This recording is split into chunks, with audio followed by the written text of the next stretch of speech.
Hey guys, in this video we're going to be looking at chapter 19 of the Ecce textbook titled Settling In. In this chapter, our family has finally made it from their carriage to the inn, and Aurelia and Cornelia are going to be settling into their rooms. The big part of this chapter is definitely the grammar because we're going to be introducing a new tense known as the perfect tense. Now this relates to the other two we've seen, the present and the imperfect, but it's something new that we have to really look at in order to understand moving forward. So to start, as always, we're going to be looking at the Chapter 19 vocabulary, and we're going to be getting some good English derivatives from a few of these words. So the first word we want to look at is sordidus, which means dirty. And in English, this leads to the word sordid, which has the exact same meaning, something that's dirty. From explico explicare, which means to explain, we get the words explicate and inexplicable. And again, you can see that they're holding on to basically the same spelling as the Latin as well as the same meaning. Now in this chapter, the phrase we're looking at is to explain the situation, which is rem explicare, but you can take the explicare part to explain, and if you think of these derivatives, it will help you with the meaning. Melior means better in Latin. And in English, we get words like ameliorate. So if you look at that word, you can see melior is right in the middle of it in the exact same spelling. And ameliorate in English means to make something better. So if you can think of this word, it'll help you remember that melior means better in Latin. The last derivative we want to look at is vigilo vigilare. Now in English, we get the words vigil and vigilant. And in Latin, you're going to see that this means to be vigilant or to stay awake is one way to think about it. And if you look at these two English derivatives, they're holding on to that same meaning. So if you stay vigilant, it means you're staying awake and sort of on your guard. This brings us to the grammar for chapter 19, which is the perfect tense. Now your book is going to call this part 1 because chapter 20 is going to go more in depth into the topic, but for right now we want to look at the perfect tense and try to make some sense of what's going on here, and we'll fill in a lot of the blanks in the next chapter. So before we start, we want to do a quick recap of the tenses. And you want to remember that we use different tenses to express actions happening at different times. The tenses that we've seen so far are the present and the imperfect. And remember, the present tense is used to describe actions happening right now in the present moment, while the imperfect is used for actions that were habitual or ongoing or continuous in the past. So if we think of the tenses as a line, we have the present tense, which is sort of the here and now, and then further back on the line we have the past tense.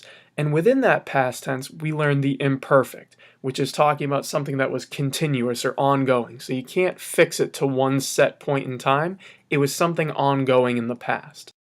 What we're going to look at this chapter is the past tense and go into more depth. So we have the imperfect, which is something that was ongoing. Now we want to look at what happens if you have an action that was in the past and it happened and was completed. That's something different from the imperfect, and it's what we're going to be talking about this chapter. So when we're talking about events that happened in the past and were completed, we're talking about what's known as the perfect tense in Latin. So take a look at the following sentences. The first one says caupo musat, which means the innkeeper mutters. Next we have caupo musavit, which means the innkeeper muttered. What's the difference between the two of these? Well, if we look in the first one, we have musat, which we recognize it's present tense. It's just the innkeeper mutters. If we look at the second sentence, though, the spelling is changed. Now we have musawit, and if you look, the A has been lengthened, and there's a VIT now. This is an ending that looks sort of familiar to us, but we definitely have not seen yet. And if you look at the translation, it's no longer the innkeeper mutters, it's now the innkeeper muttered. This is the perfect tense. It's something that happened in the past and was completed in the past. So again, this first one is present tense, musat, and we've seen that before. Now we can add a second example of the perfect tense, the innkeeper muttered. And again, notice the spelling in the Latin, musavit. This is the new spelling and the new ending that we want to understand this chapter. So let's look at these examples. In each pair, we have the first sentence, which is going to be in the present tense. So if we look, The three that I've highlighted here in yellow are all present tense verbs and sentences. You have Marcus groans, Marcus leads, and Marcus orders. And all three of these should look familiar to you because we've seen these verbs before. Now though, look at the second sentence in each pair. Notice how the spelling has changed. So in the first one, Marcus gemit has turned to Marcus gemuit. And it doesn't mean Marcus groans anymore. It now means Marcus groaned. Again, the bottom three are all the perfect tense. In the second pair, we've gone from Marcus leads to Marcus led. And in the third, we go from Marcus orders to Marcus ordered. Now look at the second and third. Look how drastic the spelling change is. Instead of dukit in the second pair, we have duksit with an X. That's a pretty big change. And in the bottom pair, instead of you bet, which means he or she orders, we now have usit. And the spelling has completely changed there from a B to a double S. So we really want to try to make some sense of what's going on here. So we want to look at those three perfect tense spellings. You want to pay attention to them because the big idea of this chapter is just recognizing patterns. We're not so concerned yet on how we form the perfect. We're going to get to that in the next chapter. For right now, you want to be able to visually recognize and say to yourself, something is different here. So look at the spelling of these pairs. Whenever it looks slightly different, it's probably going to be the perfect tense. So look for changes such as dukit to duksit, or you bet to use it. That will help you figure this out. Let's get a good definition of the perfect tense. The perfect tense is what we use to describe actions that are completed. And if it helps you, the word perfect is coming from the Latin perfectus, which means completed. This should help you remember its use. Whereas the imperfect were actions that were ongoing or not yet completed, the perfect is an action that definitely has been started and finished in the past tense. So now let's compare. For the present tense, we would have Marcus musat, which means Marcus muttered.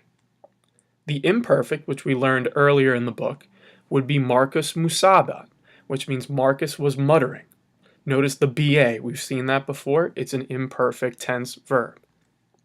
Now we have the perfect tense. So Marcus musawit, it means Marcus muttered. In the first sentence, notice the spelling, present tense, the translation is mutters. In the second sentence, we have musabat, and again, you have that BA, so we know it's imperfect, and the way we usually translate an imperfect verb is was doing something. In this case, it's was muttering. And now we have our third, the perfect tense. Musawit with that V is our red flag that something's going on here. It's the perfect tense, and look how we translate it. Marcus muttered with an ED. This is telling you that there's something different between Marcus was muttering and Marcus muttered. And if you think about it, it's talking about how in the second, the imperfect tense, it's an ongoing action, whereas in the perfect, it's a completed action. So we use the perfect tense in several ways. First, we use it for actions that happened or that someone did in the past. So for instance, Marcus muttered. It happened in the past. Second, though, we also use it for actions that someone has completed as of the present time. So in other words, you could say Marcus has muttered. It means as of right now, wherever your present is, something has been done and completed before that. So if we go back to our line graph here of time, you can see that now we have the present tense and our two past tenses. We have the imperfect and the perfect. The imperfect, again, is an ongoing action, so it's almost like a line. There's no set point where you can say, this is where the action started and was finished in one sitting. It's an ongoing thing. The perfect, on the other hand, is something that was completed in the past. It happened at one set point in time. So there's a difference in the way we think about these two tenses. And that's the important key and the big takeaway for this chapter. So now we want to talk about forming the perfect tense. And like all tenses, the perfect tense has its own set of endings. So far, your book has only shown you the third person singular, which is IT, and the third person plural, which is erunt, the long E, then RUNT. So these two endings are what you want to be looking out for in this chapter. The rest will fill in chapter 20. Each verb in the present tense has its own stem. These stems don't have a set pattern though, so it's harder to spot them, so we really have to pay attention. Most of them, though, will end in particular markers. So just as the imperfect had that BA infix, the perfect tense will also have an infix most of the time. And the most common are the letters V, S, U, or an X. So if you see a verb that you're used to and it has one of these infixes in it, pay attention because that's probably the red flag that you're looking at the perfect tense. Some perfect stems are not recognized by changing in spelling though, but in lengthening of a vowel. So for instance, if we had this sentence, Iam Eucleides advenit. If you look at the verb advenit, you can see that it has a short E, and it means now Eucleides arrives, present tense. But if we change it, the second sentence says Iam Eucleides advenit, with a long E. Look at how the translation has changed. It's no longer Eucleides now arrives, but it's he arrived. That simple lengthening of the vowel, making the short E into a long E, has changed the tense. So if you look, we're looking at these endings. So again, the short E has flipped to a long E. That's the marker that you're looking at the perfect tense. This is one of the more challenging ones to get used to in Latin because you really have to pay attention to the long mark. Nothing else has changed about it, so you want to keep your eyes open. And there are other perfect stems that have no change in their spelling and are identical to their present tense spellings.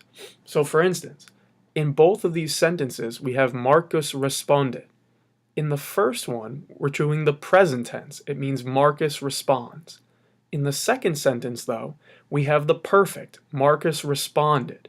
Now, you're going to see exactly why this happens next chapter when we learn how to take verbs and conjugate them into the perfect tense.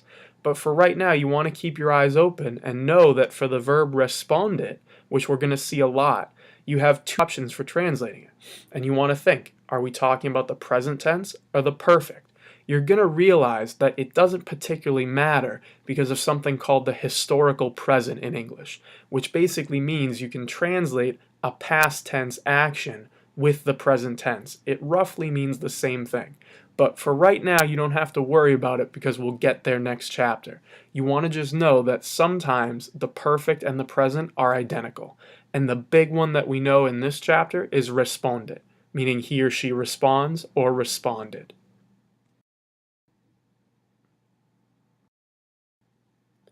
So let's have some examples. How can you tell when the perfect tense is being used? Well, let's take a look. In this sentence, we have cuncti in cauponam intraverunt. Now we want to ask ourselves, where's the subject? And we have it here in cuncti. You can see the long I, it's a second declension nominative plural. It means all or everyone. We also have our verb, intraverunt. Now the trick though is you want to look at the spelling of the verb. And you'll notice that there's something slightly odd about it, in that it doesn't match up what we would expect if it was in the present tense. So when you look, the big red flag is this V infix. So the letter V should not be something that you're expecting if it was present tense. So the V is the first giveaway. On top of that, look at the ending, erunt. We mentioned before, that's one of our perfect tense endings. It's the third person plural. So seeing a verb ending in erunt is the red flag that it's a perfect tense verb. So just to confirm this, if this was in the present tense, you would have the infinitive of intrare, and we would go through our steps to find the stem. The first step would be dropping the RE. Now that you have intra, which is our stem, you would add on your ending. In this case, you would add on an NT because it's third person plural. So if we were looking at the present tense, this verb would be spelled intrant, which means they enter. Compare that to what we see in the sentence of intraverunt, and you can see that there's a visual marker here, a cue that something has changed in the tense. The verb doesn't look how you would expect it to if it was in the present. And if we were talking about the imperfect, you would be expecting a BA, which also isn't here. So the only option you have left is that this is a perfect tense verb. This is one way to visually recognize the perfect, and you'll get used to this as we go. Since we know this is in the perfect tense, now we know how to translate it. It's all entered into the in. You have to translate intraverunt as entered to show that it's perfect tense. So just to recap the perfect tense so far, we said that the perfect tense is used to describe actions that happened in the past and were completed in the past, meaning that they're not ongoing. The perfect tense uses the ending it in the third person singular and erunt, that long erunt, in the third person plural. So these are some visual cues for you to recognize perfect tense verbs. The perfect stem often ends with an infix or a marker, and it's usually going to be the letter V, S, U, or X. Those are some of the most common that you'll see. But some perfect stems simply lengthen a vowel, so you have to pay attention, and others are the exact same spelling. Like I said, we'll get to that in chapter 20, but for right now you want to just be practicing how to recognize a verb as being perfect. These 4 steps will help you out with this. And if that doesn't work, just ask yourself, what would this verb be if it was in the present? What would it be if it was in the imperfect? If it doesn't match up to what you're looking at, odds are it's a perfect tense verb. That's another thing that will help you. For now, you want to practice this, and we'll go into much more depth in the next chapter.